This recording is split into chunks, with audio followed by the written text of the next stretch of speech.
የዲያብሎስን ስራ እንዲያፈር የእግዚአብሔር ልጅ ተገለጠ። አሜን። ሊያድነኝ ግን እግዚአብሔር ተገለጠላል። አሜን። በማንነት ደረጃ እግዚአብሔር ተገለጠ፣ በስራ ደረጃ ግን የእግዚአብሔር ልጅ ተገለጠ። ለእግዚአብሔር ይሁን። አንድ ወንድም ሲናገር የሰማሁት ባለፈው ሳምንት አካባቢ ሐዋርያዊት ቤተክርስቲያን ውስጥ የቃል ታምራት ይበዛል አለ። ቃሉ በቃል የምንሰማው ታምራት በጣም ብዙ ነው አለ እና ሰሞኑን በቃል ውስጥ ያለውን ታምራት ወይንም ደግሞ ዳዊት እንዳለው ከሕግህ ታምራትን አያለው እንዳለ የሚደንቁ የእግዚአብሔር እጅ ያለባቸው ሰባኪዎችን እግዚአብሔር ይመስገን፣ በተለይ ዲያቆን የሚል ስም ከፊታቸው ያሉት ደግሞ በጣም ነው ልቤ የተነካው። በአገልግሎታቸው ተባርክ ያለው እግዚአብሔር አሁንም ያብዛልን።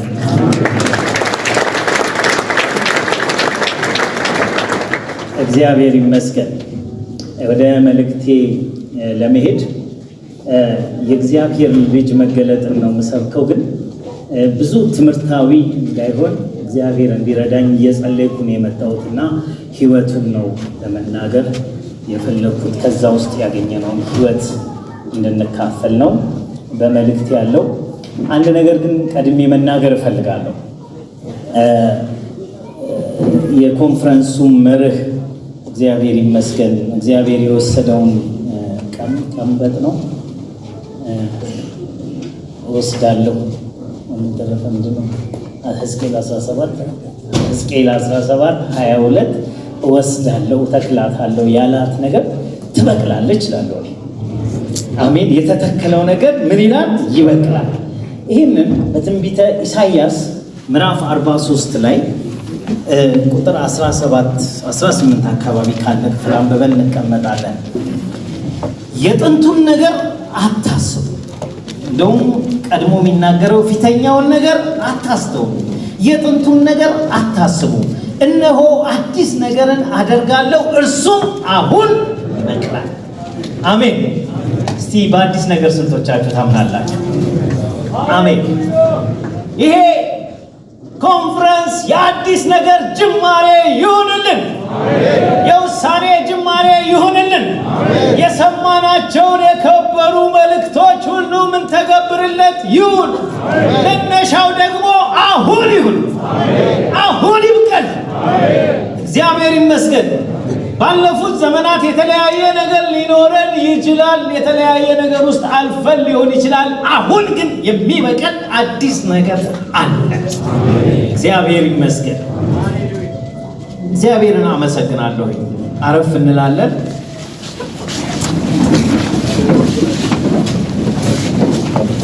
የእግዚአብሔር ልጅ መገለጥ ሚስጥር በጣም ሰፊና ህይወታችን ውስጥ የገባ ነው። ውስጣችን የገባ ነው። አንዳንድ ሰዎች ይገምታሉ በሐዋርያዊት ቤተክርስቲያን ስለ እግዚአብሔር ልጅ እንደማይነገርም የሚያሙ አሉ። የእግዚአብሔር ልጅ እዚህ ቤተክርስቲያን አይሰበክም የሚሉ ሰምቼ አውቃለሁ።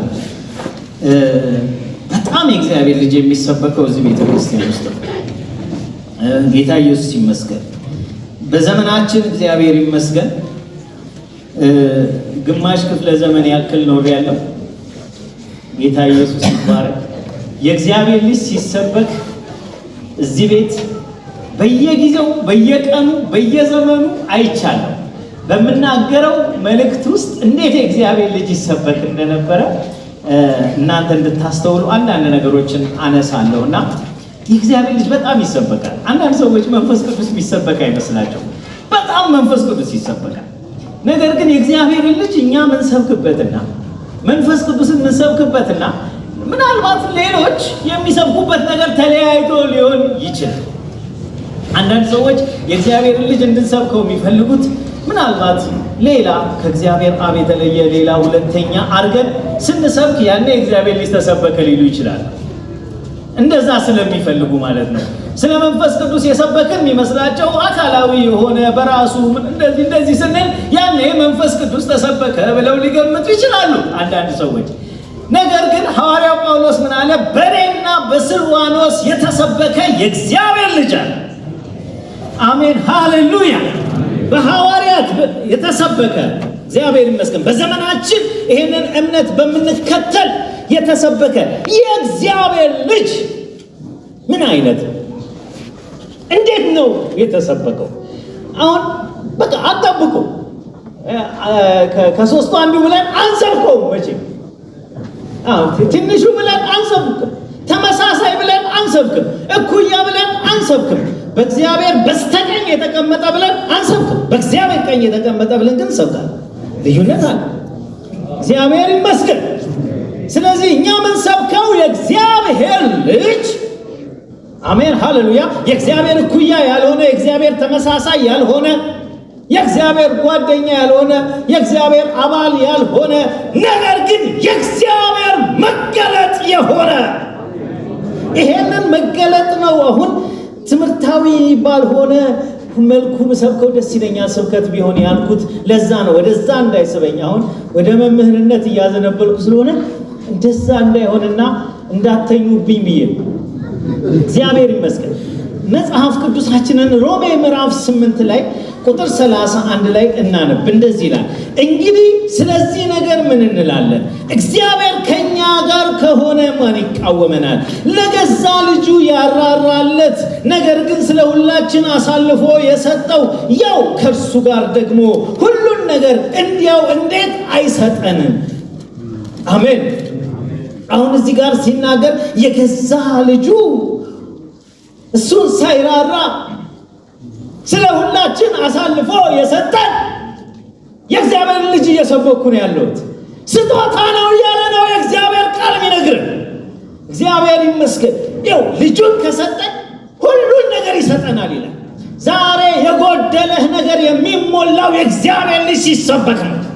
እግዚአብሔር ሁሉን ይሰጥሃል ብሎ የሚሰብክ ሰባኪ ማነጻጸሪያው የተሰጠው ልጅ ነው። ልጁን ሰጥቶኛል፣ ይሄንን አይከለክለኝም። አሜን ሃሌሉያ። እግዚአብሔር የመረጣቸውን ማን ይከሳቸዋል?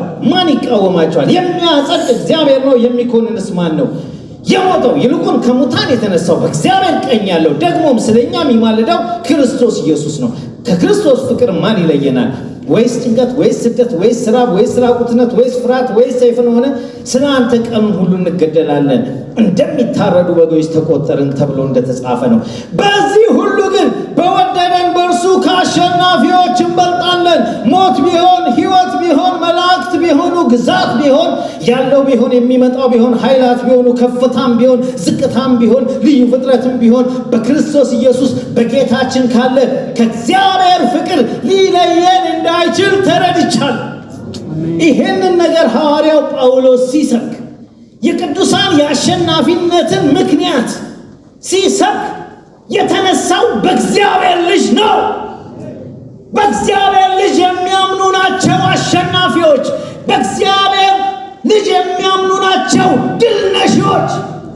ሃሌሉያ። በአጋንንት የማይሸነፉ፣ በዲያብሎስ በአሰራሩ የማይሸነፉ የእግዚአብሔር ልጅ የሚያምኑ ናቸው ይላል። ለዛ ነው አንደኛ ጴጥሮስ 3:18 ላይ የእግዚአብሔር ልጅ ለምን ተገለጠ? 3:18 ላይ አንደኛ ጴጥሮስ 3:18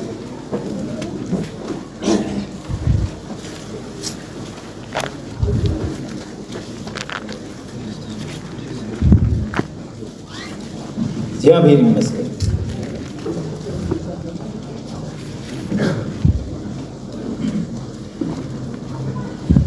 የዲያብሎስን ስራ እንዲያፈርስ የእግዚአብሔር ልጅ ተገለጠ። አንደኛ ዮሐንስ 3:18 የፈለኩት ክፍል እሱ ነው። ሶሪ 3:18 አንደኛ ዮሐንስ 3:8 ኃጢአትን የሚያደርግ ከዲያብሎስ ነው። ዲያብሎስ ከመጀመሪያ ኃጢአት ያደርጋልና ስለዚህ የዲያብሎስን ሥራ እንዲያፈርስ የእግዚአብሔር ልጅ ተገለጠ። ወገኖች የእግዚአብሔር ልጅ መገለጥ የዲያብሎስ ሥራ መፍረስ ነው። የፈረሰልን ብዙ ነገር አለ። ነፃ የወጣንን፣ ከስራት የተፈታንን፣ አጋንንት ጮኸው የወጡልንን፣ ቀንበር የተሰበረልንን፣ ጨለማችን የበራ ነው፣ ነፍሳችን የዳነች ነፃ የወጣንን፣ ይህንን ሁሉ ያደረገልን የእግዚአብሔር ልጅ መገለጥ ነው። በዚች ቤተ ክርስቲያን የእግዚአብሔር ልጅ ባይሰበክ ኖሮ የዲያብሎስ ሥራ አይፈርስም ነበረ። ዲያብሎስን ከእግራችን በታች የጣለው የእግዚአብሔርን ልጅ መገለጥ ስለሰበክን እግዚአብሔር ይመስገን። እንደዚህ አይነት ሐሜት የሰማ አንድ ወንድም ወጣት ልጅ እስቲ የተለያዩ የእምነት ተቋማትን መተዳደሪያ ደንብ ላንብ፣ ምንድነው ይሄ እምነት አንቀጽ ላንብ አለና ሄዶ ሲያነብ አንዳቸው ስለ እግዚአብሔር ልጅ አልጻፈ። የእግዚአብሔር ልጅ የሚል የእምነት አንቀጽ ያላት የኢትዮጵያ ሐዋርያት ቤተክርስቲያን ብቻ ሆኖ በጥናቱ ደመደመ፣ አረጋገጠ። ምክንያቱ ምንድነው? እነሱ የጻፉት ስለ እግዚአብሔር ወልድ እንጂ ስለ እግዚአብሔር ልጅ አልጻፉ። ይኸውላችሁ ኃይል አለ፣ ነፃ መውጣት አለ፣ የቀንበር መሰበር አለ፣ ከጨለማ መውጣት አለ፣ መፈታት አለ፣ ተስፋ አለ፣ ሕይወት አለ፣ ቅዱስ ኑሮ አለ። ሃሌሉያ! የዚህ ሁሉ ምንጭ እግዚአብሔር ልጅ መገለጥ ነው። ሃሌሉያ! ስለዚህ የዲያብሎስ ሥራ ትክክለኛው መገናኘት ያለበት ከእግዚአብሔር ልጅ ጋር ነው። መጽሐፍ ቅዱስ ስለ እግዚአብሔር ልጅ ሲናገር ኃጢአትን በሥጋው ኮነነ ይላል ሮሜ 8 ላይ። እግዚአብሔር ይመስገን። መጽሐፍ ቅዱስ ስለ እግዚአብሔር ልጅ ሲናገር በሞት ፍርሃትና በባርነት የታሰሩትን ነፃ የሚያወጣ ነፃ አውጪ አድርጎ ይናገረዋል። እግዚአብሔር ይመስገን። መጽሐፍ ቅዱስ ስለ እግዚአብሔር ልጅ ሲናገር እርሱ ኃጢአትን ሊሽር አንድ ጊዜ ተገለጠ ብሎ ይናገራል። ሃሌሉያ! ከምንም በላይ አንደኛ ዮሐንስ ምዕራፍ 5 ቁጥር 5 ላይ መጽሐፍ ቅዱስ ሲናገር እንደዚህ ይላል። ቁጥር 4 ላይ ከእግዚአብሔር የተወለደ ሁሉ ዓለምን ያሸንፋልና ዓለምን የሚያሸንፈው እምነታችን ነው። የትኛው እምነታችን ነው ዓለምን የሚያሸንፈው? ኢየሱስ የእግዚአብሔር ልጅ እንደሆነ ከሚያምን በቀር ዓለምን የሚያሸንፍ ማን ነው? ተመልከቱ። ዲያብሎስን ያሸነፍነው በእግዚአብሔር ልጅ ነው። ዓለምን ያሸነፍነው በእግዚአብሔር ልጅ ነው። ሃሌሉያ! ኃጢአትን ያሸነፍነው በእግዚአብሔር ልጅ ነው። ነፃ የወጣነው በእግዚአብሔር ልጅ ነው። እዚህ ቤተ ክርስቲያን የእግዚአብሔር ልጅ ይሰበካል። ምልክቱ እናንተ ናችሁ። የተፈታችሁ እናንተ፣ የዳናችሁ እናንተ፣ የተፈወሳችሁ እናንተ፣ የኃጢአት ስርየት የተቀበላችሁ እናንተ። ሃሌሉያ! ሐሴት ደስታን የተሞላችሁ ሃሌሉያ! በነፃነት ትኖሩ ዘንድ ክርስቶስ ነፃ ያወጣችሁ። አሜን። ሃሌሉያ! መሰበክ ነው። እዚህ ነው የሚሰበከው የእግዚአብሔር ልጅ። አሜን። ሃሌሉያ! ሃሌሉያ! ዛሬም ሰዎች ነፃ ይወጣሉ። ለምን? የእግዚአብሔር ልጅ እየተሰበከ ስለሆነ። መጽሐፍ ቅዱስ ሲነግረን የመዳናችን ራስና የመዳን ፈጻሚው እሱ የእግዚአብሔር ልጅ እንደሆነ ይነግረናል። አሜን። የእግዚአብሔር ልጅ ስብከት በነቢያት አንደበት ቀድሞ በኢሳይያስ ትንቢት ሲነገር ኢሳይያስ ምዕራፍ 9 ቁጥር 1 ላይ ስለ እግዚአብሔር ልጅ ለመናገር አስቀድሞ የተናገረው ነገር ምንድነው? በጨለማ የሄደ ሕዝብ ብርሃን አየ፣ በሞት ጥላ አገር ለሚኖሩ ብርሃን ወጣላቸው። የሸክሙን ቀንበር አነሳ፣ የጫንቃውን በትር አነሳ። ሃሌሉያ! አሜን። ሃሌሉያ! በምርኮ ደስ እንደሚላቸው ብዙ ምርኮ ሲካፈሉ ደስ እንደሚላቸው ደስ ይላቸዋል ብሎ ይናገርና ምክንያቱን ሲናገር ሕፃን ተወልዶልናል፣ ወንድ ልጅም ተሰጥቶናል ይላል። ይሄ ነው ሃሌሉያ! ጨለማችንን ያበራ ብርሃን። ይሄ ነው ኃጢአታችንን የደመሰሰ ስብከት። ይሄ ነው ዓለምን የሰቀለልን፣ ዓለምን ያሸነፍንበት የእምነታችን ምስጢር በእኛ የተሰበከ የእግዚአብሔር ልጅ አለ ሐዋርያው ጳውሎስ። ይህ ግለሰብ አልሰበክንም፣ ሁለተኛን አካል አልሰበክንም። ሰዎች ስለ እግዚአብሔር ልጅ ማንነት በእግዚአብሔር ማንነት ላይ ተጨማሪ ማንነት ሲያጠኑ የእግዚአብሔርን ልጅ ጉልበት፣ የእግዚአብሔርን ልጅ ስልጣን፣ የእግዚአብሔርን ልጅ ኃይል አጡት። እግዚአብሔር ይመስገን። ሰዎች ስለ መንፈስ ቅዱስ ተጨማሪ አካልነት ሲያስቡ መንፈስ ቅዱስን አጡት። ብዙዎች መንፈስ ቅዱስን ግለሰብና የሆነ አካላዊ አድርገው የሚቆጥሩ እምነቶች በመንፈስ ቅዱስ ኃይል አያምኑ። በመንፈስ ቅዱስ መስራት በዚህ ዘመን አያምኑ። ለምን መሰላችሁ? መንፈስ ቅዱስን የተማሩበት ትምህርት ስህተት ነው። ስለ እግዚአብሔር ልጅ የተማሩበት ትምህርት ስህተት ነው። መንፈስ ቅዱስን ኃይል ብለን ነው የተማርነው። መንፈስ ቅዱስን ጸጋ ብለን ነው የተማርነው። መንፈስ ቅዱስን ቅባት ብለን ነው የተማርነው። መንፈስ ቅዱስን አገልግሎት ብለን ነው የተማርነው። ሃሌሉያ!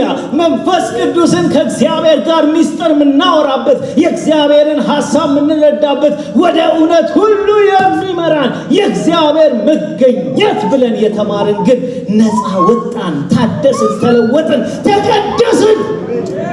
አሜን ሃሌሉያ፣ አሜን ሃሌሉያ። ርዕሴ የእግዚአብሔር ልጅ ነው። እግዚአብሔር ይመስገን። በጨለማ የሄደ ሕዝብ ብርሃን አየ፣ በሞት ጥላ አገር ላሉ ብርሃን ወጣላቸው። ምን? ልጅ ስለተሰጠ። በውጤቱ ነው የሚለካው። ማን ነው የእግዚአብሔርን ልጅ የሰበከ? አሜን ሃሌሉያ። እግዚአብሔር ይመስገን። በአገልግሎት ዘመኔ በጣም ብዙ ክብር አይቻለሁ። አብረውኝ በሚያገለግሉ በቀደሙኝ እግዚአብሔር ሰዎች በተገኘውባቸው ጉባኤዎች በሙሉ ሰዎች ከስራታቸው ሲፈቱ፣ ሰዎች አይናቸው ሲበራ፣ ሰዎች ጆሮአቸው ሲሰማ፣ አንካሶች ሲዘሉ፣ ሃሌሉያ፣ ብዙዎች ከስራት ተፈተው ከአጋንንት ስራት ሰንሰለት ከእግራቸው ሲወድቅ አይቻለሁ። በዚች ቤተ ክርስቲያን የእግዚአብሔር ልጅ ኢየሱስ ስለተሰበከ ነው። እግዚአብሔር ልጁን ሲሰጠን ስጦታ ብሎ ነው የሰጠን። በቀንበር እንዳትኖሩ ስጦታችሁ ነው። በኃጢአት እንዳትኖሩ ስጦታችሁ ነው። በዓለም እንዳትሸነፉ ስጦታችሁ ነው። እግዚአብሔር ይመስገን። በተለያየ አይነት ድካም ውስጥ እንዳትሆኑ ስጦታችሁ ነው። አሸናፊነታችሁ ነው። ከእግዚአብሔር ፍቅር እንዳትለዩ ምንም አይነት ነገር ቢመጣ ሃሌሉያ ጉልበታችሁ ነው፣ ኃይላችሁ ነው፣ እምነታችሁ ነው ይለናል። እግዚአብሔር ይመስገን። ኢሳይያስ 61 ላይ የእግዚአብሔር ልጅ ተልኮ ሲናገር የጌታ የእግዚአብሔር መንፈስ በእኔ ላይ ነው፣ ለድሆች ወንጌል ሰብክ ዘንድ ቀብቶኛል፣ ለታሰሩ መፈታት፣ ለዕውሮች ማየት፣ ሃሌሉያ፣ የሚያለቅሱትን አጽናና ዘንድ፣ በለቅሶ መንፈስ ፋንታ የደስታ መንፈስ፣ በአመድ ፋንታ አክሊል፣ የምስጋና መጎናጸፊያ እሰጣቸው ዘንድ፣ እጀርብላቸው ዘንድ፣ እናገርላቸው ዘንድ፣ የተወደደችውን የጌታን ዓመት እናገር ዘንድ፣ አሜን፣ ለክብሩ የተከላቸው የጽድቅ ዛፎች እንዲባሉ አደርጋቸው ዘንድ ቀብቶኛል። ይሄ ነው ውጤቱ። የእግዚአብሔር ልጅ ስለተሰበከ እኔ ዛሬ ቆሜ በፊታችሁ አገለግላለሁ። ከስራት ተፈትቼ ከተለያየ አይነት ጨለማ ወጥቼ ዘመዶቼ ቤተሰቤን ከያዘው እስራት ሁሉ ነፃ ወጥቼ በዓለም ላይ ስልጣን ያለው በጨለማ ላይ ስልጣን ያለው አለቃ ሳይገዛኝ የኃጢአቴን ስርየት ተቀብዬ ዳግመኛ ተወልጄ በመንፈስ ቅዱስ ተሞልቼ ሃሌሉያ ዛሬ በፊታችሁ ያቆመኝ የእግዚአብሔር ልጅ ስለተሰበከ ነው።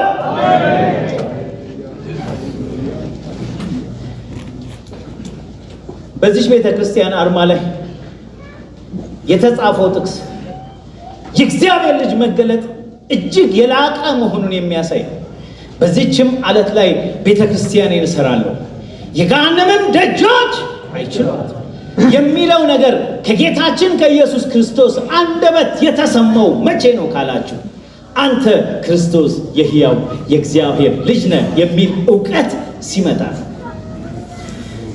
ክብር ለእግዚአብሔር ይሁን። በእግዚአብሔር ልጅ እናምናለን። ጌታ ኢየሱስ ይባላል። ይኸውላችሁ ስለ ልጁ ሲናገር በቀኙ የቆመ ይላል።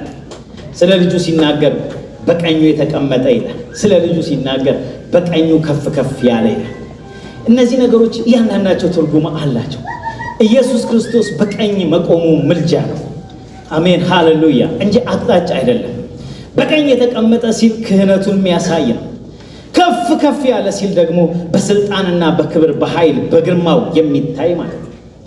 ስለዚህ አሁን ይሄ ነው እግዚአብሔር የሚሰራበት ጉልበት። ይሄንን መገለጥ ያገኘ ነው ሃሌሉያ የክርስቶስን መምጣት የተረዳ ሰው፣ የተሰጠውን ስጦታ፣ ያንን የመስዋዕት በግ ያየ ሰው፣ ያንን የቀራንዮ ስቃይ ያየ ሰው፣ ያንን ምልጃ ያየ ሰው ሃሌሉያ ያንን የቆመለትን ዋስ መመልከት የቻለ፣ ያን የሚከራከርለትን ካህን ማየት የቻለ ሃሌሉያ አሜን ሃሌሉያ ስለርሱ የቀደመ ጠበቃ እንዳለው፣ ስለርሱ የሚማልድ እንዳለ የተረዳ ያ የክርስቶስ ጣር፣ ያ የክርስቶስ መከራ፣ ያ የክርስቶስ የጌተሰማኒ ጩኸት ዛሬ ለኔ የቀረበ ነው። ስለዚህ ነፃ እወጣለሁ። ካህን አለኝ፣ አስታራቂ አለኝ፣ አማላጅ አለኝ፣ ስለኔ የሚታይ አለኝ፣ ስለኔ የሚለምን አለኝ፣ ዋስ አለኝ የሚል ሰው እሱ በእግዚአብሔር ልጅ የሚያምን። እኛ እንደዚህ ብለን እናስተምር ነን። ኢየሱስ ዋሳችን እንላለን፣ ኢየሱስ ጠበቃችን እንላለን፣ ኢየሱስ አስታራቂያችን እንላለን፣ ኢየሱስ ካህናችን ሊቀ ካህናችን እንላለን። አሜን ሃሌሉያ በእግዚአብሔር ልጅ እናምናለን። ዕብራውያን ምዕራፍ 1 ቁጥር 1 ላይ እግዚአብሔር በልጁ በዘመኑ መጨረሻ ተናገረ። ምዕራፍ 1 ቁጥር 1 ላይ ከጥንት ጀምሮ እግዚአብሔር በብዙ አይነትና በብዙ ጎዳና ለአባቶቻችን በነቢያት ተናግሮ ሁሉን ወራሽ ባደረገው ደግሞም ዓለማትን በፈጠረበት በልጁ በዚህ ዘመን መጨረሻ ለእኛ ተናገረ። እርሱ የክብሩ መንጸባረቅ የባህሪው ምሳሌ ሆኖ ሁሉም በስልጣኑ ቃል እየደገፈ ኃጢአታችንን በራሱ ካነጻ በኋላ በሰማያት በግርማው ቀኝ ተቀመጠ ይላል። ወገኖቼ በልጁ እግዚአብሔር ሲናገር ኃጢአትን ያነጻል፣ በራሱ ያነጻል። በልጁ በተናገረበት ዘመን ይህን ነገር እንድታነጻጽሩ የምፈልገው ዘጸአት 23 ጋር ካለ ታሪክ ጋር እግዚአብሔር በመልአክ የተናገረበት ዘመን ነበረ። መልአኬን በፊት እልካለሁ ብሎ በመልአክ የተናገረበት ዘመን ነበር። ነገር ግን መልአኩ ኃጢአትን ብትሰሩ ይቅር አይልም፣ እንዳታስመርሩት ተጠንቀቁ፣ ይቅር አይልም። እግዚአብሔር ግን በልጁ ይቅር ይላል። በልጁ ኃጢአት ይነጻል። አስመረራችሁት የነበራችሁ፣ እግዚአብሔርን አሳዝናችሁት የነበራችሁ፣ መንገዳችሁ ጠማማ የነበረ፣ በጣም ተቃዋሚ የነበራችሁ፣ ነገር ግን በልጁ ሞት የታረቃችሁት፣ በልጁ ኃጢአታችሁን ይቅር ያላችሁ። ልጁ ስንል የእግዚአብሔር መገለጥ ማለታችን፣ ልጁ ስንል እግዚአብሔር የተገለጠበት የሥጋው ሰውነት ማለታችን፣ ልጁ ስንል መካከለኛው ማለታችን ነው። ልጁ ስንል አማኑኤል ሆኖ እግዚአብሔር የገባበት፣ እግዚአብሔር ከኛ ጋር የሆነበት፣ ቃል ሥጋ የሆነበት መንገድ ማለታችን። በልጁ ሲናገር ኃጢአታችንን በራሱ አነጻ። እግዚአብሔር ይመስገን። በልጁ ሲናገር ካህን ነው ይለናል 2:10 ላይ ዕብራውያን 14 ላይ እግዚአብሔር ይመስገን በሕይወታቸው ሁሉ ስለ ሞት ፍርሃት በባርነት የታሰሩ የነበሩትን ሁሉ ነፃ እንዲያወጣ እሱ ካህን ሆኖ የሚምር የሚራራ የሚረዳ ካህን ሆኖ በድካማችን የሚራራልን ሆኖ የእግዚአብሔር ልጅ ገባ ይላል። በጭንቃችን እሱ ተጨነቀ፣ በደሙ አጠበን፣ ሕመማችንን ተቀበለ፣ ደዌያችንን ተሸከመ። እርሱ ይላል 5ኛው ምዕራፍ ላይ ጸሎትንና ምልጃን አቀረበ ይላል። እግዚአብሔር ይመስገን። ለሚታዘዙት ሁሉ የመዳናቸው ምክንያት ሆነላቸው ይላል። ይሄንን ሁሉ ጠቅልለን ስናይ ስለ እግዚአብሔር ልጅ ምዕራፍ 8 ቁጥር 1 ላይ ከተናገርነው ነገር ይላል ዕብራውያን ላይ ዋናው ነገር ይህ ነው። በሰማያት በግርማው ዙፋን ቀኝ የተቀመጠ እንዲህ ያለ ሊቀ ካህናት አለ። ስለ እግዚአብሔር ልጅ የምንናገረው ዋናው ነገር አስታራቂነቱን ነው፣ ቤዛነቱን ነው። አሜን ሃሌሉያ አሜን። ከኃጢአት መንጻታችን ነው። ከፍርድ ከኩነኔ ነፃ መውጣታችን ነው። በእኛ ላይ የነበረውን በትእዛዛት የተጻፈውን የዕዳ ጽሕፈት የደመሰሰበትን ምስጢር ነው። ከእግዚአብሔር ጋር የነበረውን ጥል በመካከል ገብቶ በሥጋው ያፈረሰበትን ትልቅ ምስጢር ነው። አሜን ሃሌሉያ። ጠላቶች የነበርነውን የቀረብንበትን ትልቅ ምስጢር ነው። የተስፋ ቃል የተቀበለበት ሕይወታችን የተለወጥንበት የእግዚአብሔር ልጆች የሆንበት ዳግመኛ ከውሃና ከመንፈስ የተወለድንበትን ምስጢር ነው የምንናገረው ስለ እግዚአብሔር ልጅ ስንናገር። ሃሌሉያ። መጽሐፍ ቅዱስ ሰው ለንስሐ ማደስ የማይቻለው መቼ እንደሆነ ይናገራል። ዕብራውያን 6:6 ላይ አንብቡት። መቼ መሰላችሁ? በልጁ ማመን ሲያቅተው፣ የእግዚአብሔርን ልጅ መርገጥ ሲጀምር፣ ያንን የተቀደሰበትን የኪዳን ደም ማክፋፋት ሲጀምር ሰው ወደ ንስሐ አይደርስም። በልጁ ማመን ያቃታቸው ወደዛ አይደርሱም። እንዴት ነው በልጁ ማመን ያቃታቸው ሲባል፣ ልጁ መድኃኒት ነው። አሜን ሃሌሉያ። ልጁ የኃጢአታችን ማስተሰሪያ ነው። እግዚአብሔር ይመስገን። እንደው ሁሉን ነገር እኮ በልጁ ውስጥ ለመዳናችን የሚሆነውን ነገር እንዳለ እኮ እዛ ነው ያስቀመጠው ወገኖቼ። በጣም አንዳንድ ነገሮችን ለመናገር እግዚአብሔር ይመስገን። በእግዚአብሔር ልጅ የሚያምን የሕይወትን ቃል ያምናል። ሐዋርያው ጴጥሮስ በእግዚአብሔር ልጅ ላይ ያለውን እምነቱን በገለጠበት እወጃው ላይ ካንተ ወዴት እንሄዳለን? አንተ የእግዚአብሔር ልጅ ነህ። አንተ የሕይወት ቃል አለህ። በእግዚአብሔር ልጅ የሚያምን በሕይወት እንጀራ ያምናል። ዮሐንስ ወንጌል ምዕራፍ 6 ላይ አንብቡት። ሰው ከእርሱ በልቶ እንዳይሞት ከሰማይ አሁን የወረደ እንጀራ። በእግዚአብሔር ልጅ የሚያምን በኃጢአት ስርየት ያምናል። አንደኛ ዮሐንስ 2 ላይ አንብቡት።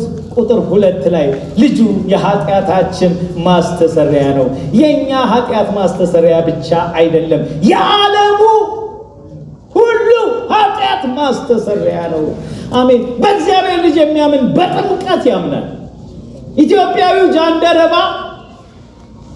እነሆ ውሃ እንዳልጠመቅ ምን ይከለክለኛል ብሎ ባለ ጊዜ ኮንፌስ ያደረገው ኢየሱስ የእግዚአብሔር ልጅ እንደሆነ አምናለሁ አለ። ያኔ የተፈቀደለት መድኃኒቴ እንደሆነ ማስተሰሪያዬ እንደሆነ፣ ሃሌሉያ።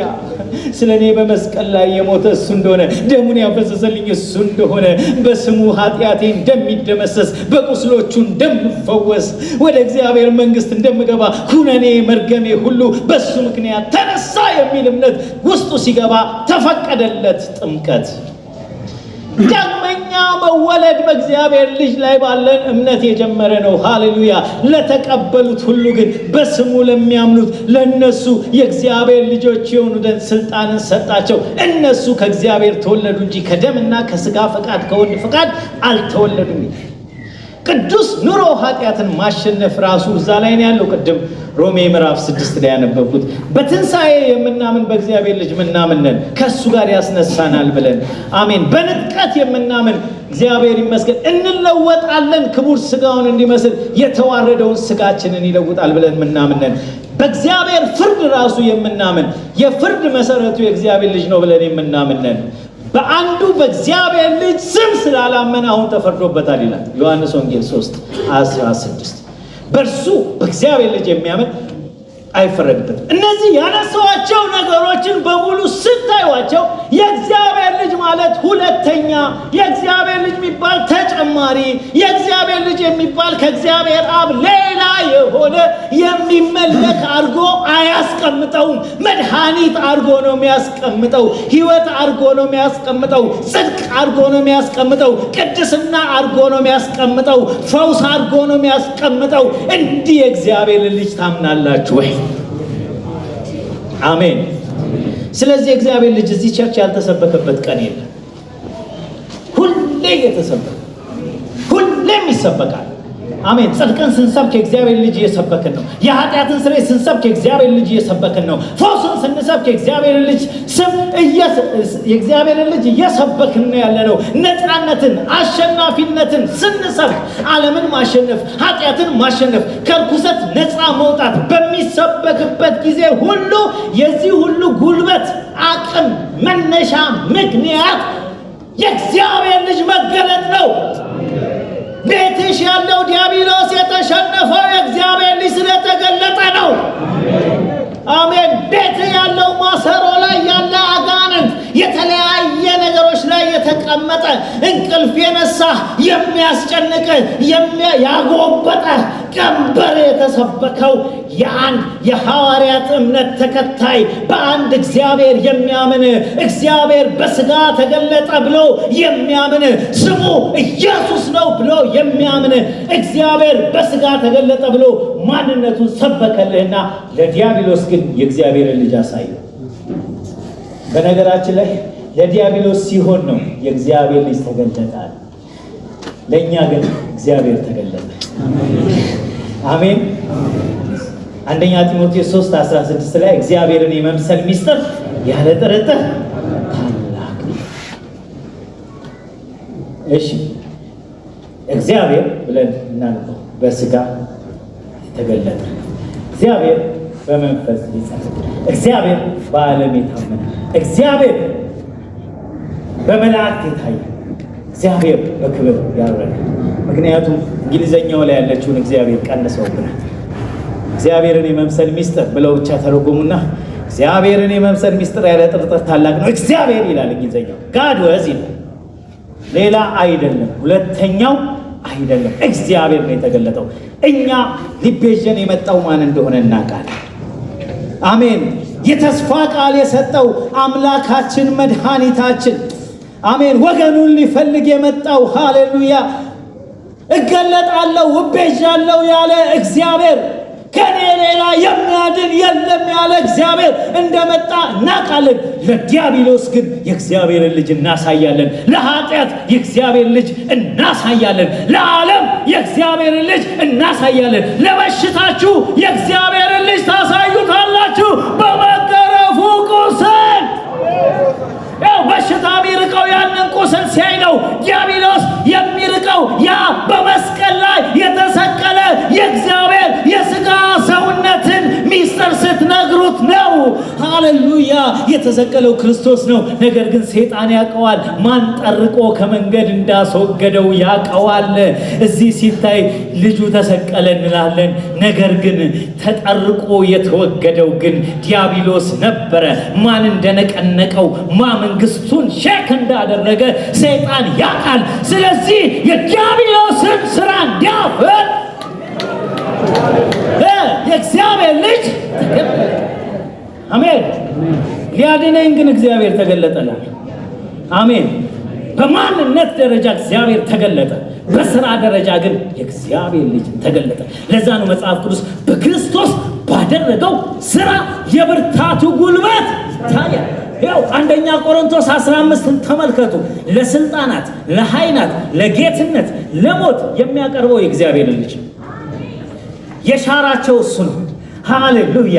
የልጁን ስልጣን፣ የልጁን መንግስት፣ የልጁን ጌትነት፣ የልጁን ጉልበት ሃሌሉያ ለስልጣናት ያሳያል፣ ለኃይላት ያሳያል። እንደውም ገፎ ይላል። አሜን ሃሌሉያ። ስልጣን እያዞረ በግልጥ አሳያቸው። ካሁን በኋላ ኩነኔ የለባቸውም። ካሁን በኋላ መርገም የለባቸውም። ካሁን በኋላ ኃጢአት የለባቸውም። ሞት ሆይ መውጊያ የታለ?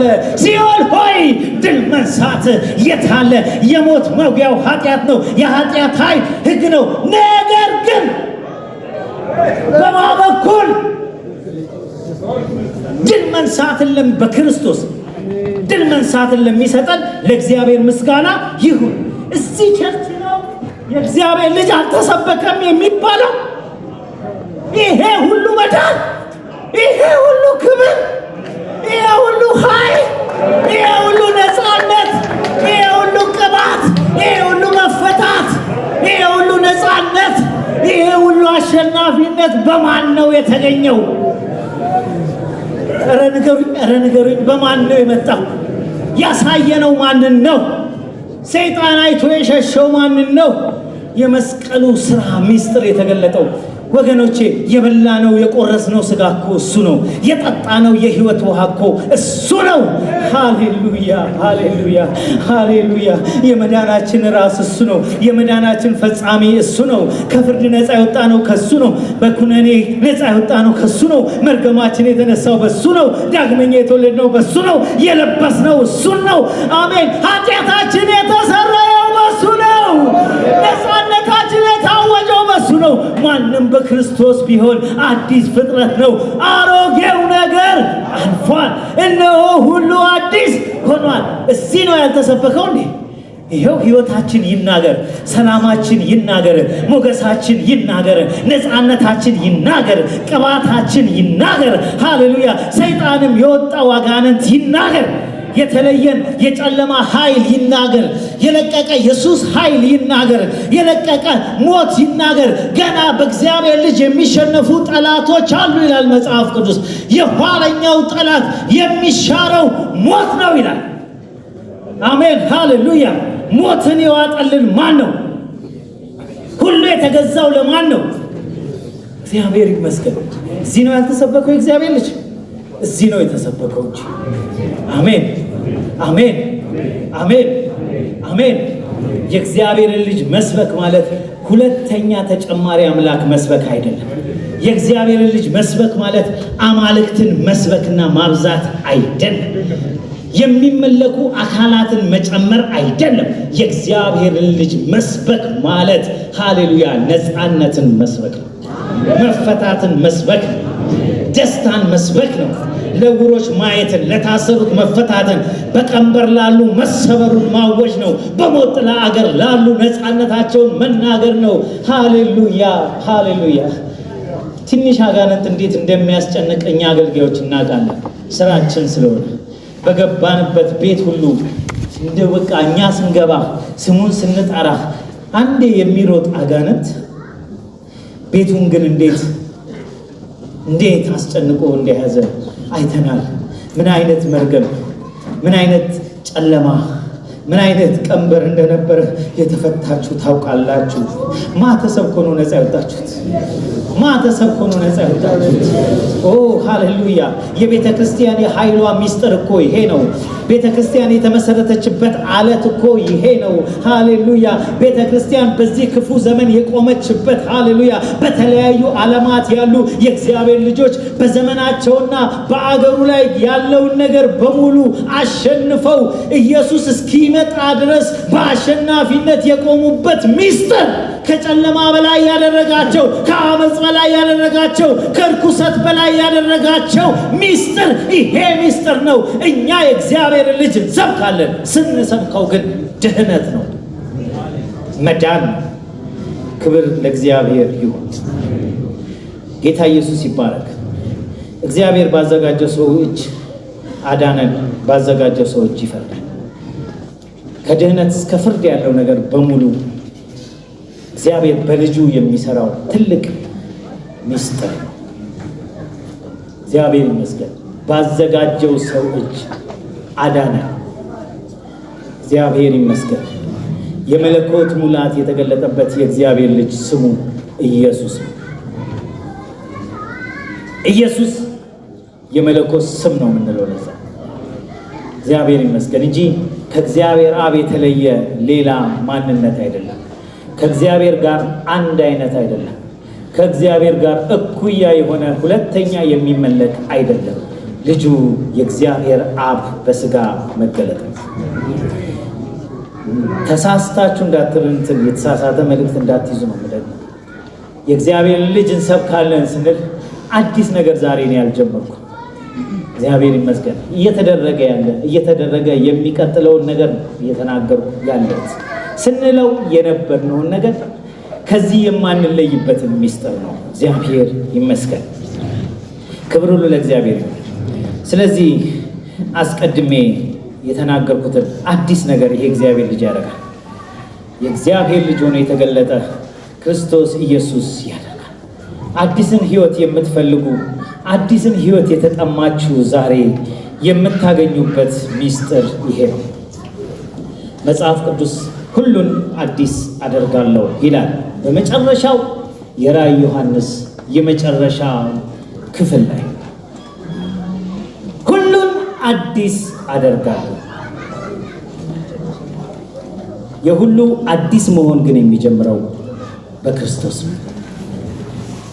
በሁለተኛ ቆሮንቶስ ምዕራፍ 5 ቁጥር 19 ላይ አዲስ ነገር ዛሬ በሕይወታችሁ እንዲበቅል እግዚአብሔር ዛሬ አዲስ ነገርን እንዲያደርግ 18ኛው ቁጥር እንደዚህ ይላል 17 ስለዚህ ማንም በክርስቶስ ቢሆን አዲስ ፍጥረት፣ አሮጌው ነገር ሁሉ አልፏል፣ እነሆ ሁሉ አዲስ ሆኗል።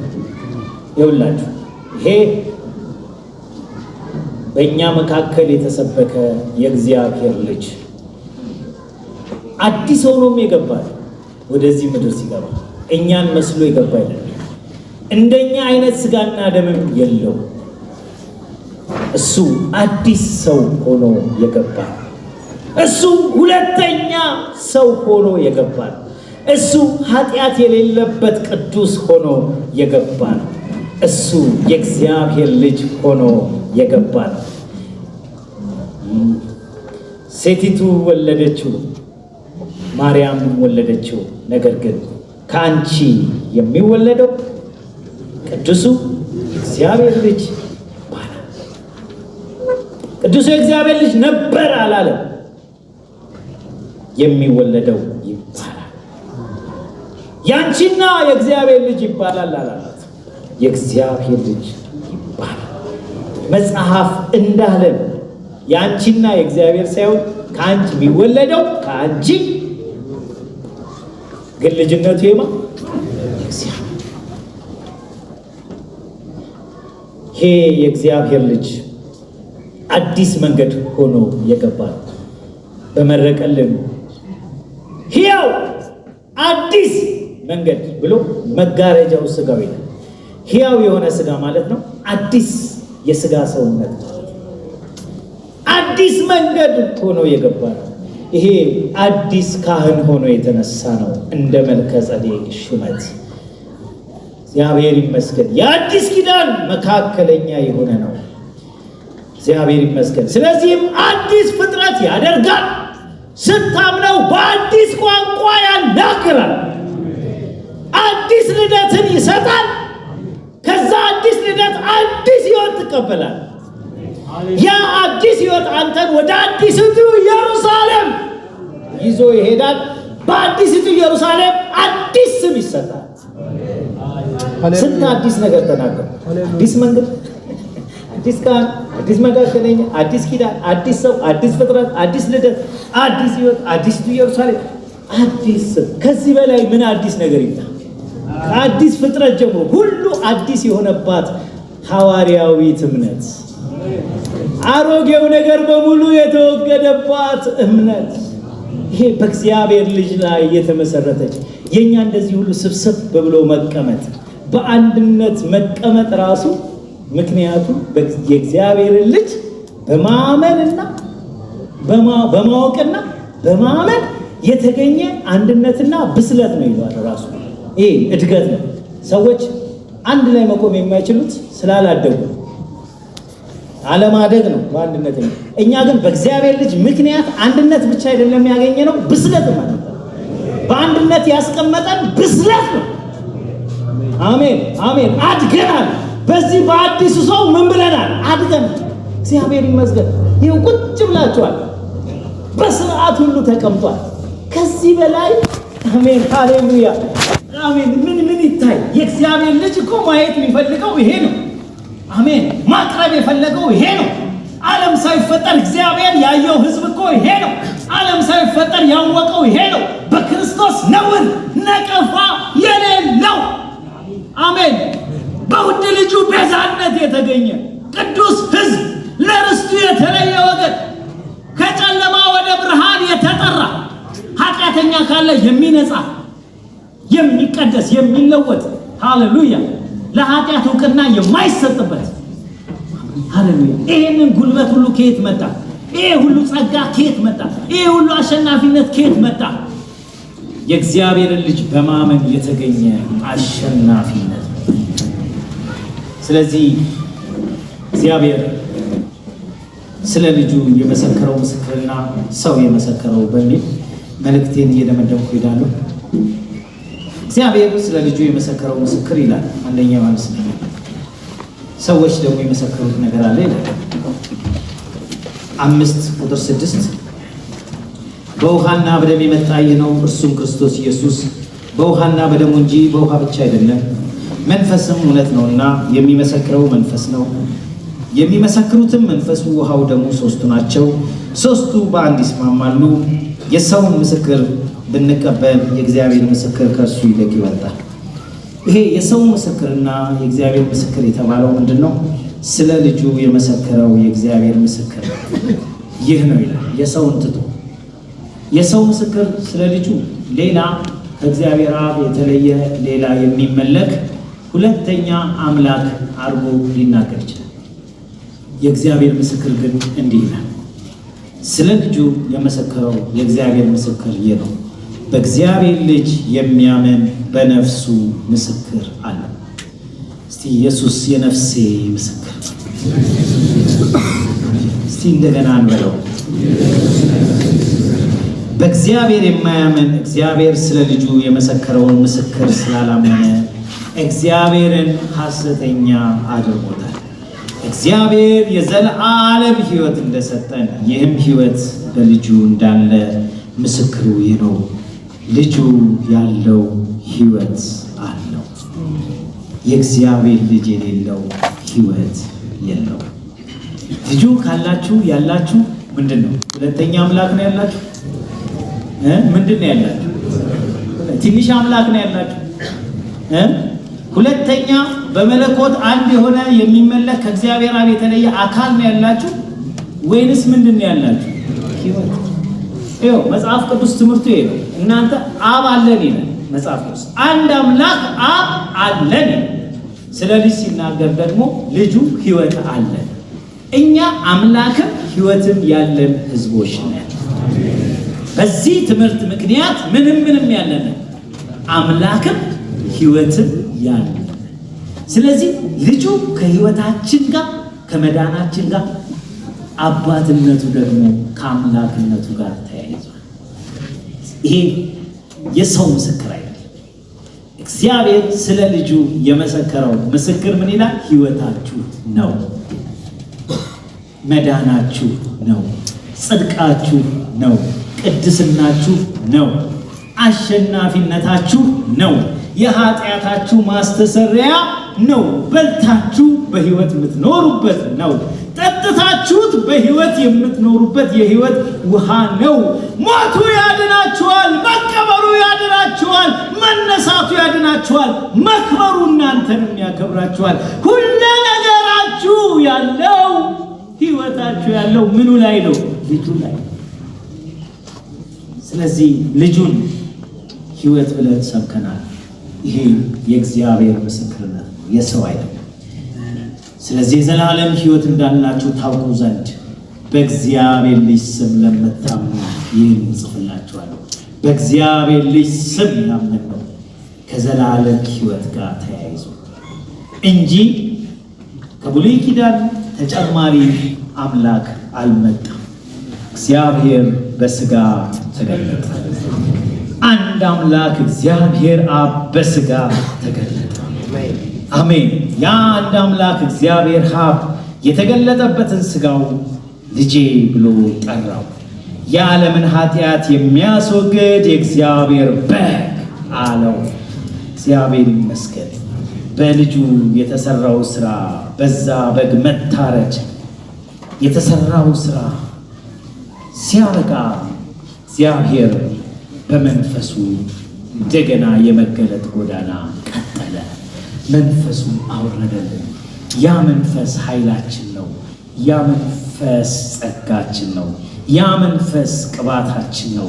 ያ መንፈስ የተለያየ አገልግሎታችን ነው። ያ መንፈስ የሚረዳን የሚያጽናናን ነው። አሁንም መንፈስ ቅዱስ የሚባል ወይንም እግዚአብሔር መንፈስ ቅዱስ የሚባል ሌላ ተጨማሪ እግዚአብሔር አልመጣም። እግዚአብሔር በቃሉና በመንፈሱ ሁልጊዜ ይሰራል። በአዲስ ኪዳን ቃሉን ሥጋ አደረገ፣ በአዲስ ኪዳን መንፈሱን ሰጠ። እግዚአብሔር ግን አንድ ነው። አሰራር ልዩ ልዩ ነው። ሁሉም በሁሉ የሚያደርግ እግዚአብሔር ግን ኢየሱስ ይባርካችሁ። በልጁ ነፃ ይወጣል። ሁሉ ነገር አዲስ የሆነ አዲስ ፍጥረት የሆነ አሜን። ዛሬ ሁሉ አዲስ ይሆናል። አሜን ሃሌሉያ። ሁሉ አዲስ ይሆናል።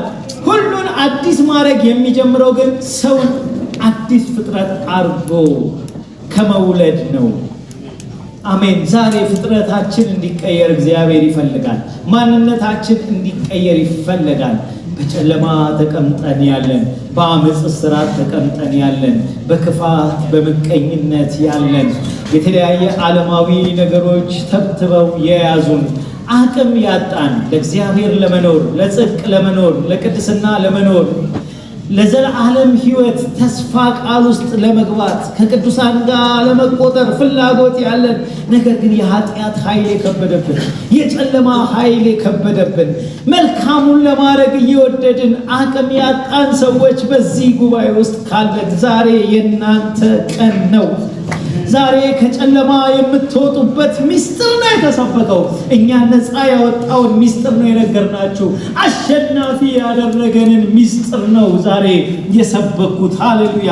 ለብዙዎቻችን የመዳን ምክንያት የሆነልን፣ ለፈውሳችን ምክንያት የሆነልን፣ ሃሌሉያ፣ ለብርታታችን ምክንያት የሆነልን፣ መርገማችንን ያነሳ፣ ኩነኔያችንን የፋቀ፣ የዕዳ ጽሕፈታችንን የደመሰሰ፣ አዲስ ተደርገን በእግዚአብሔር ዓይን የተቆጠርንበት፣ ሃሌሉያ፣ ስማችን በሕይወት መጽሐፍ የተጻፈበት ሚስጥር ሌላ አይደለም። ይሄ በመስቀል ላይ ስለ እኔና ስለ እናንተ በድካም የሞተው ኢየሱስ ነው። አሜን። እሱን ነው የሰበክነው። የመዳን ቀን ዛሬ፣ አዲስ ነገር የምትጀምሩት ዛሬ ነው። እነሆ እግዚአብሔር አዲስ ነገር ያደርጋል። አሜን። እስቲ በሉ ቅዱሳን ሁላችሁ አሜን በሉ። እግዚአብሔር ምን ያደርጋል? እስቲ አጠገባችሁ ያለ ሰው እግዚአብሔር አዲስ ነገር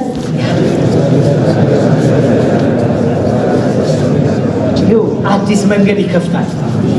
አሜን። የምትታረቁበት አዲስ መንገድ። አሜን ሃሌሉያ። የአዲስ ኪዳን ደም አዲስ ውል ከእናንተ ጋር ሊያስር፣ ያ ከሞት ጋር ያደረጋችሁትን ቃል ኪዳን፣ ከሲኦል ጋር የተማማላችሁትን መሐላ የሚሽር አዲስ ኪዳን ከእናንተ ጋር እግዚአብሔር ከኔ ጋር ዛሬ ያደርጋል። አሜን ሃሌሉያ። አሜን አሜን አሜን። እግዚአብሔር አዲስ ልደት ይሰጣል። አሜን ሃሌሉያ።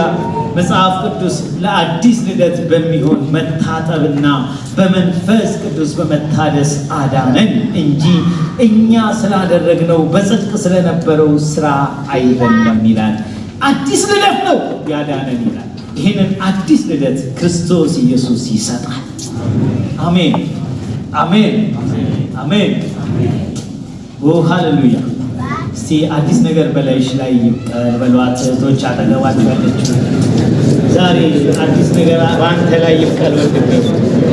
አሜን። አሁን ነው የሚበቅለው አዲስ ነገር፣ አሁን ነው የሚጀምረው። መለወጥ አሁን ይጀምርሃል። መቀደስ አሁን ይጀምርሃል። ሃሌሉያ። ነፃ መውጣት አሁን ይጀምርሃል። ቅድስና አሁን ይጀምርሃል። ጽድቅ አሁን ይጀምርሃል። ፈውስ አሁን ይጀምርሃል። ሃሌሉያ። ብርታት፣ አሸናፊነት አሁን ይጀምርሃል። እንደ ቀድሞ አትሆንም። እንደ ቀድሞ አትሆንም። አዲስ ልብ ይሰጥሃል። አዲስ መንፈስ ይሰጥሃል። አሜን። አዲስ ሕይወት ይሰጥሃል። በክብር ከዚህ ጉባኤ መውጣት ትችላለህ። እግዚአብሔር ነው በአንተ ሕይወት አዲስ ነገር የሚያደርገው። እሱም አሁን ይበቅላል።